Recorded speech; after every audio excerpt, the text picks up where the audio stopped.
हैन मैले कसैलाई सम्झाउँदै थिएँ तपाईले बेबी ल भात भोक लाग्यो मलाई म 9 बजिसक्यो पनि पर्दैन मैले कसैलाई सम्झाउँदैन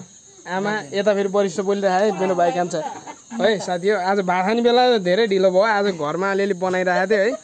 यता सबैजना मेरो परिवार हो सबै ए छोरो मेरो अनुहार देख कहाँबाट हो मै हो फेरि अनुहार चाहिँ मेरो अलि यस्तो म सिक्दैछु है साथी हो सिक्दैछु रमाइलो रमाइलो कन्टेन्टहरू आउँछ अब बिस्तारै है लाइक सब्सक्राइब अनि फलो के गर्नुपर्ने हो त्यो सबै गर्नुपर्छ है साथीहरू हामी भाषा लाग्छौँ है ए यता मेरो बुढी हो प्यारी बुढी यता मस्त टेन्सनले बसिरहेको भोक लाग्यो अरे ल ठिक छ हाम्रो हजुरआमा यता मेरो हजुरआमा पनि हुनुहुन्छ